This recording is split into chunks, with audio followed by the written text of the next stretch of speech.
सितंबर 2009 में कांग्रेचुनल research service paper में सवाल उठाया गया कि ईरान ने एनपीटी का उल्लंघन किया है।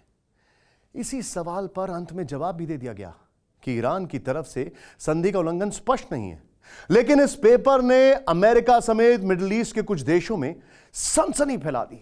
ऐसा इसलिए क्योंकि अमेरिका के विदेश मंत्रालय की 2005 में तथ्यों के आधार पर जारी रिपोर्ट करीब करीब नकार दी गई थी, लेकिन 2020 आते आते यही सनसनी दहशत में बदल गई, जिसका कारण था 2005 की रिपोर्ट पर ईरान की सांकेतिक मोहर। इस मोहर के लगने में इतना वक्त गुजर चुका था कि कई ऐसे देश ईरान के न्यूक्लियर टारगेट पर आ गए जिनकी ईरान से दूर दूर तक अदावत नहीं थी। यही वजह है कि अब ईरानी न्यूक्लियर वेपन्स की दहशत पूरे मिडिल ईस्ट में दिख रही है। टेलीसीरीज के इस चैप्टर में देखिए निशाना, एन एयर ऑफ डिस्प्लेजर। 1967 टीएनआरसी की स्थापना।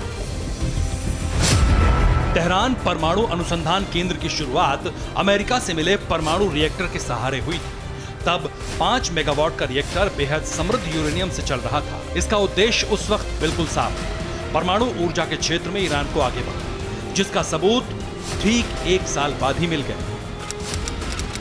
1968 एनपीटी पर दस्तखत। हालांकि गैर सामरिक जरूरत के तहत परमाणु अप्रसार संधि पर ईरान के दस्तखत की पुष्टि 1970 में हुई और ईरान का परमाणु कार्यक्रम IAEA के सत्यापन के अधीन हो गया। इसके बाद एक central treaty organization nuclear science institute को इराक के बगदाद से तेहरान में शिफ्ट किया गया। ये वो दौर था जब ईरान के सिर पर अमेरिका और यूरोपियन देशों का हाथ था, इसलिए विश्वास की कसौटी पर ईरान को खरा माना जाता था और ईरान के तत्कालीन शाह भी इस क्षेत्र में अच्छा काम कर रहे थे। 1970 के दशक में ईरान के शासकों ने प्राकृतिक संसाधनों के अंत की कल्पना कर ली। वो पेट्रोलियम को बेहद मूल्यवान सामग्री के रूप में संग्रह करने लगे। उन्होंने परमाणु संयंत्र के जरिए बिजली उत्पादन की कल्पना कर ली। इसी सोच के तहत 1970 के दशक में 2000 तक 23 परमाणु ऊर्जा स्टेशन के निर्माण की योजना को मंजूरी दी गई। ये कल्पना साकार भी होने लगी थी, लेकिन अचानक 1978 में इस्लामिक क्रांति शुरू हुई और फिर ईरान के परमाणु संयंत्र संदेह के दायरों में आ गए। हालांकि बाद में इस्लामिक रिपब्लिक के धार्मिक नेता और सरकार ने न्यूक्लियर वेपन से जुड़े शक को दूर करने की कोशिश भी की, लेकिन वो शक कभी दूर नहीं हो सके। उल्टा 2020 में इस शक को ईरान के तत्कालीन प्रधानमंत्री हसन रूहानी ने सही साबित किया।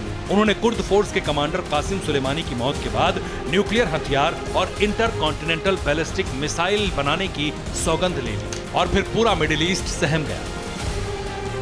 अब सवाल यह है कि ईरान ने न्यूक्लियर बम बनाया तो इसका असर क्या होगा? क्या ईरान पूरी दुनिया में न्यूक्लियर कंट्री के रूप में धाक जमा लेगा? क्या ईरान के न्यूक्लियर वेपन्स का सबसे बड़ा निशाना अमेरिका होगा या फिर ईरान के टारगेट पर मिडिल ईस्ट के भी देश होंगे? इन सभी सवालों का जवाब निर्भर है ईरान के पड़ोसी मुल्कों के साथ मौजूदा दौर के संबंधों पर। जाहिर है अकेला अमेरिका ईरान के न्यूक्लियर बम के टारगेट पर नहीं होगा, बल्कि मिडिल ईस्ट में वो देश ईरान के टारगेट पर सबसे पहले रहेंगे जो या तो इस क्षेत्र में अमेरिका का प्रतिनिधित्व कर रहे हैं या फिर अमेरिका के सहयोगी। जंग के वक्त हालात ये होंगे कि ईरान पर अटैक करना मुश्किल हो जाएगा।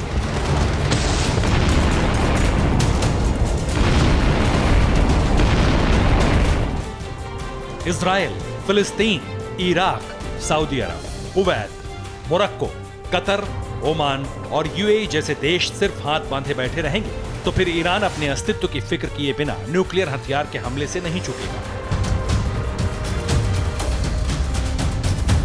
ऐसे हालात सिर्फ अमेरिका की करीबी की वजह से नहीं बनेंगे, बल्कि इन हालातों के पीछे एक कारण इजराइल भी होगा।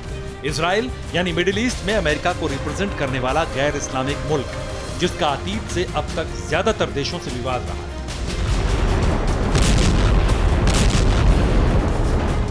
ईरान ने इस विवाद को कभी नहीं सुलझाया, जबकि ज्यादातर देशों ने इजराइल के साथ राजनयिक संबंधों की स्थापना कर दी। नतीजतन वो देश ईरान के दुश्मन बन गए और ईरान इन्हीं देशों से खार खाकर न्यूक्लियर हथियार बनाने की प्रेरणा लेता है और इस हथियार के हासिल होते ही जाहिर तौर पर मिडिल ईस्ट दहल जाएगा।